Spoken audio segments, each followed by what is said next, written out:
Hi guys, my self Sunil Singh और आज हम लोग पढ़ेंगे वन डायमेंशन 1D पढ़ेंगे for air force NDA and air force NDA IIT NEET के लिए। तो फर्स्ट क्वेश्चन हमारा है कि एक वस्तु नियत त्वरण से किससे जो एक्सीलरेशन के कांस्टेंट एक्सीलरेशन 5 मीटर पर सेकेंड स्क्वायर से गति कर रही है। तो कह रहा 10वें सेकेंड में, कौन से सेकेंड में, 10वें सेकेंड में कण का क्या दूरी कितनी होगी, क्या पूछा गया। 10वें सेकेंड में तत्क्षणिक चाल क्या होगी, क्या पूछी गई है। 10वें सेकेंड में तत्क्षणिक चाल क्या होगी, ठीक है। कितने सेकेंड में, 10वें सेकेंड में।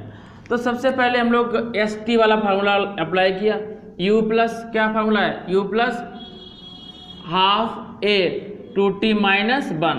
तो S T equal u0 initial 1/2 ए की वैल्यू 10 2 इंटू 10 माइनस 1, ठीक है ना बच्चा। 2 5 जा 10 और एस टी इक्वल कितना आया 20 माइनस 1। एस टी इक्वल कितना आया एस 5 इंटू 19 कितना आएगा बच्चा। एस टी इक्वल 19 5 जा कितना 5 9 45 और 5 95 95 95, ठीक है ना। लेकिन हमें ब्लास्टी पूछी गई थी, क्या पूछी गई थी, ब्लास्टी। तो इसके लिए फार्मूला क्या होता है, V square equal U square plus twice A S, ठीक है ना। बी स्क्वायर फाइंड करना, ए स्क्वायर वैल्यू 0 2 ए की वैल्यू 10 एस की वैल्यू 95। तो बी स्क्वायर इक्वल 95 के यदि हम लोग 95 को सॉल्व करेंगे कितना आएगा 20 इंटू 95, ठीक है ना। तो 20 का इक्वल 2 5 10 2 18 19 190 आएगा। 2 5 10 2 18 19 1900 आएगा ना। 1900 का रूट निकालने कितना आएगा, बोलिए। 100 का 10 और 19 की कितना 4 4 16 55 25, यानी कि 4 के आसपास होगा 4 पॉइंट समथिंग। 4.9 आया, कितना आएगा 4.9 और 4.9 किसके अप्रॉक्स है 50 के किसके अप्रॉक्स है 50 मीटर पर सेकेंड आया बेग, बोलिए। नोट करिए बच्चा।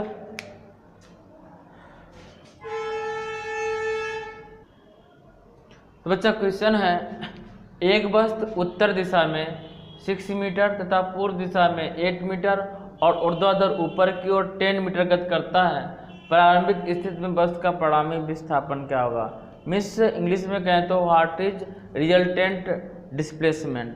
क्वेश्चन यहाँ से बनेगा, what is resultant displacement if the particle in 6 direction north and 8 meter at east and 10 meter in vertex, ठीक है ना। तो बच्चा ये 3D हो गया, क्या हो गया 3D। ये 3D ऐसा होता है, 3D ऐसा होता है। ये कह रहा है कि 6 मीटर है और ये 8 मीटर है। 8 मीटर क्या 10 मीटर एबव की ओर, ऊपर की ओर 10 मीटर यहाँ सपोज कर लो। और ये 6 कितना है 8 मीटर, ये गिवन है। तो कह रहा है ये आई एक्सेस पे है, ये जे पे है और ये के पे। इसका रिजल्टेंट फाइंड करना है।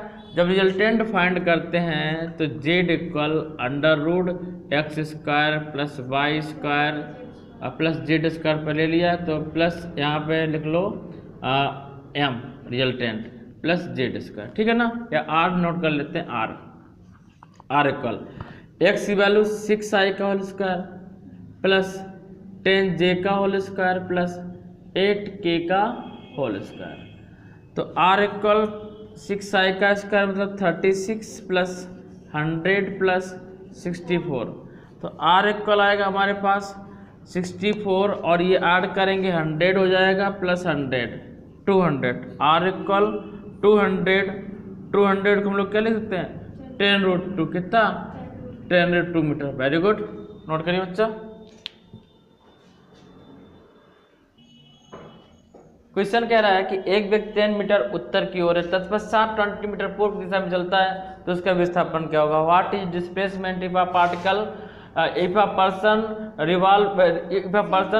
10 meter in north side and 20 meter east side, कितना 3rd नंबर आपने सॉल्व किया।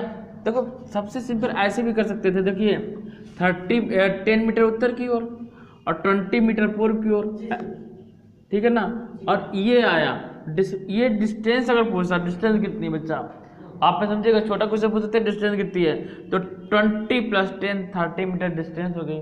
डिस्प्लेसमेंट ये हाइपोटेन्यूस कर्व निकालेंगे। देखिए ये उत्तर ये और ये पूर्व की ओर है, ठीक है ना, और ये 90 डिग्री बना रहा है, तो सीधा हम लोग हाइपोटेन्यूस वाला फॉर्मूला लगाते हैं। कौन सा हाइपोटेन्यूस बोले तो कर्ण, तो कर्ण का स्क्वायर क्या, तो इट मीन्स ये साइड उत्तर पूर्व साइड यानी कि विस्थापन कितना आएगा, √10 का स्क्वायर प्लस 20 का स्क्वायर, 20 400, 10 कितना आएगा 500 आएगा, 10 20 400, 10 बाहर निकला, 10√5 आया, 10√5 आया, कितना आया 10√5 आया। और √5 का कितना होता है, 2 दूनी 4, 3 तक हो जाएगा, 2.25 कितना आएगा 10 × 2, क्या कुछ गलत हो रहा है क्या, 2.25, तो ये तो 22.5 आया answer, 22.5 meter, A option 22.5 meter कितना आएगा 22.5 मीटर। नेक्स्ट क्वेश्चन है, एक व्यक्ति एक सीधी सड़क पर प्रथम आधी दूरी v1 वेग से तथा शेष आधी दूरी v2 वेग से तय करता है, व्यक्ति का औसत वेग क्या होगा। तो पहला ऑप्शन है v1 v2, दूसरा ऑप्शन है v2² और थर्ड ऑप्शन है v1 + v2/2 और फोर्थ ऑप्शन है 2v1 v2 / v1 + v2। इस टाइप के क्वेश्चन छोटे एग्जाम में, पॉलिटेक्निक है, एयरफोर्स में है, इस टाइप के क्वेश्चन पूछ जाते हैं, तो बहुत सिंपल है। बताइए कौन सा ऑप्शन है, सी नंबर। अच्छा देखो, औसत वेग क्या होता है, एवरेज वेलोसिटी, औसत वेग को क्या बोलते हैं, एवरेज वेलोसिटी। और एवरेज वेलोसिटी क्या होता है बच्चा, कुल दूरी बटे कुल समय, कुल दूरी बटे कुल समय, कुल दूरी बटे कुल समय। बच्चा यहाँ पर डिस्टेंस नहीं गिवन है और टाइम भी गिवन नहीं है। एवरेज वेलोसिटी इक्वल टोटल, क्या बोलेंगे, total distance upon total time, ठीक है ना। और डिस्टेंस इक्वल क्या होता है, डिस्टेंस इक्वल क्या होता है, वेलोसिटी अपॉन टाइम, क्या होता है, वेलोसिटी अपॉन टाइम। तो क्या आएगा बच्चा, वेलोसिटी क्या, v1 + v2, ठीक है ना, velocity upon time v1 + v2। अच्छा अभी ये समझिएगा, जैसे कोई पार्टिकल है, कोई डिस्टेंस कवर करेगा, जैसे सपोज कि ये पार्टिकल है, ये पहले इसने d डिस्टेंस कवर करी, आधी डिस्टेंस d कवर करी d1 टाइम में, तो t1 टाइम में आधी डिस्टेंस कवर करी, और फिर आधी डिस्टेंस कितनी t2 टाइम में कवर करी, कितने टाइम में कवर करी, t2 डिस्टेंस d थी, तो पहले d/2 है ना, यानी कि यहाँ पर टोटल डिस्टेंस कितनी थी d, कितनी डिस्टेंस थी d, समझिएगा टोटल डिस्टेंस थी, जो टोटल दूरी थी वो d थी।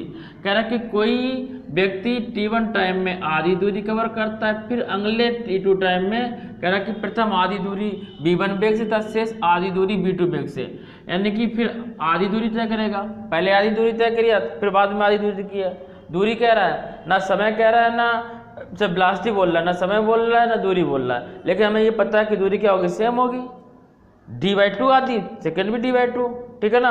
अब टोटल टाइम क्या होगा, t1 + t2, और टाइम इक्वल क्या होता है बोलो, डिस्टेंस अपॉन वेलोसिटी, पहले v1 और सेकेंड t2 = क्या आएगा, d/v2, क्या आएगा d/v2। तो बच्चा देखिएगा, अब यहाँ पर वैल्यू पुटअप कर देंगे d, और this is the d/v1 + d/v2, ठीक है ना। और दूरी कितनी आधी आधी है ना, तो d/2v1 और d/2v2 कितना आएगा, d/2v2 कितना आएगा। अब इसमें एलसीएम लेंगे, सॉल्व करेंगे, जब एलसीएम लेके सॉल्व करेंगे भैया इसको, तो देखिए किसको रफ करते, नोट करो बच्चा, नहीं तो रफ हो जाएगा, नोट करिए, बहुत सिंपल है। तो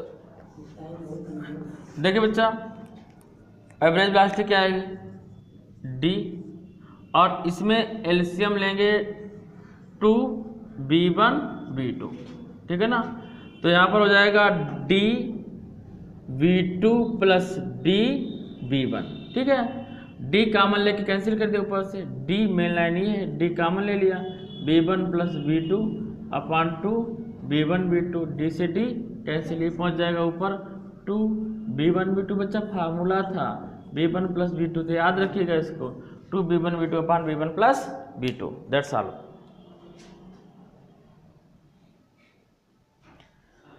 दो कण ए तथा बी के विस्थापन समय ग्राफ सरल रेखा है जो समय अक्ष के साथ क्रमशः 30 डिग्री और 60 डिग्री के कोण बनाती है, तो उनके वेगों का अनुपात क्या होगा। बच्चा देखो सी ऑप्शन है, क्यों साकेब, वेरी गुड, तुम्हारा यार जवाब नहीं देखो डिस्टेंस है, ये टाइम है, डिस्टेंस है, ये टाइम है।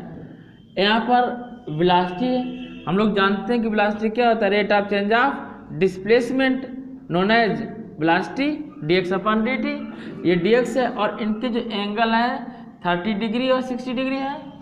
और वेलोसिटी जो डायरेक्शन फाइंड करते हैं किस पे जाता है, tan थीटा पे किस पे जाता है, तो v is equal to tan 30 degree और b भी इक्वल tan 60 डिग्री।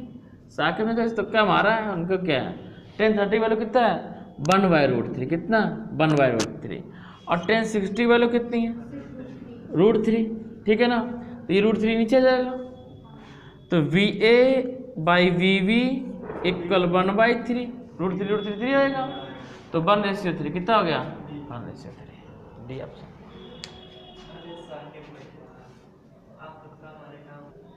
तो क्वेश्चन कह रहा है कि एक व्यक्ति 20 किलोमीटर पर आवर की चाल से ए से बी तक जाता है और फिर 30 किलोमीटर पर आवर की चाल से बी से ए तक आता है, तो कह रहा है उसकी एवरेज चाल क्या होगी, औसत चाल क्या होगी। तो हम लोगों ने पढ़ा था औसत चाल, औसत चाल बराबर क्या पढ़ा था 2b1 b2, बच्चा फार्मूला याद रखेंगे बस, अपान b1 plus b2, 2b1 value 20 30 और 20 प्लस 30 क्या 50 आया, 0 से 0 कट आया, ठीक है ना, 5 चक्कू 20, 5 चक्कू 20, तो 4 त्यों 12, 12 दूनी 24, बी ऑप्शन, 4 त्यों 12, 12 दूनी 24 किलोमीटर पर आवर।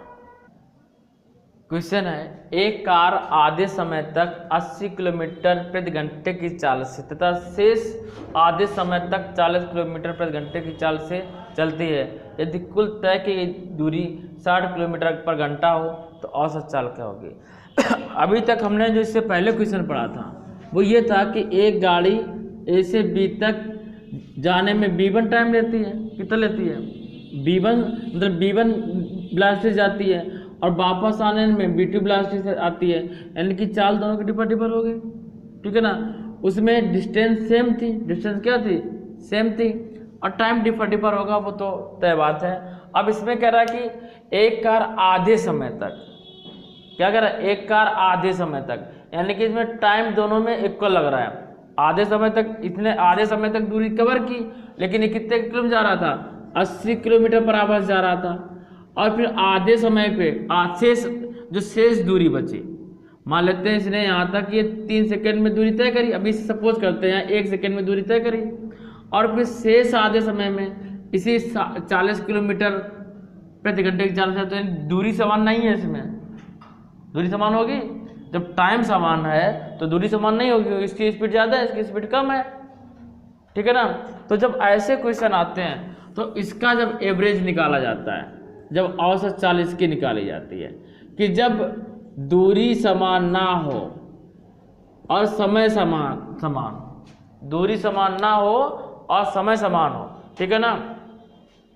तो इसके लिए हम लोग क्या करेंगे, औसत चाल बराबर b1 प्लस b2/2, सिंपल सा फार्मूला, 80 प्लस 40/2 बराबर 60 किलोमीटर पर आवर, 8 4 120, 2 से भाग दे दिया 60 किलोमीटर पर आवर, आंसर हो गया, ठीक है ना। डिफरेंस है, पहले में क्या था, पहले में ये था कि कोई गाड़ी यहाँ से चली ए से और बी तक पहुँची, यानी कि दूरी समान थी, ठीक है ना, तो टाइम डिफरेंट होगा। अब क्या है कि टाइम डिफर है, तो टाइम इक्वल है और दूरी समान है, जब फार्मूला लगाएंगे तो भी लगाएंगे, ठीक है ना। सॉल्व करिए। नाउ इस लास्ट क्वेश्चन, इस पार्ट का लास्ट क्वेश्चन है, सेकेंड पार्ट है ये, कह रहा प्रथम 1 घंटे तक किसी ट्रेन की चाल 60 किलोमीटर पर आवर है और तथा अगले आधे घंटे तक चाल कितनी 40 किलोमीटर पर आवर है। संपूर्ण यात्रा में ट्रेन की किलोमीटर पर आवर में औसत चाल क्या होगी? तो 50 किलोमीटर, 53.33 किलोमीटर, 48, 70। बच्चा समझिएगा, जब डिस्टेंस इक्वल ना हो तो औसत चाल क्या निकालते हैं? कुल दूरी बटे औसत चाल। क्या निकालेंगे? औसत चाल। बच्चा कितना 60 है और प्लस 40 है और टाइम कितना है? आधा घंटा, 1 घंटा और आधा घंटा, तो कितना आया? 60, 40, 100 और ये कितना जाएगा? 3/2 कितना आएगा? तो 200/3, ठीक है ना। तो तिछाक 18 कितना आएगा? तिछाक 18, 2 बचा तिछाक 18, 66.66 आएगा। 66, अच्छा ऑप्शन नहीं है, चलिए 66.66 कर लीजिएगा। 66.66 kilometre per hour. Thank you guys, जय हिंद जय भारत। मिलते हैं नेक्स्ट डे नेक्स्ट वीडियो के साथ।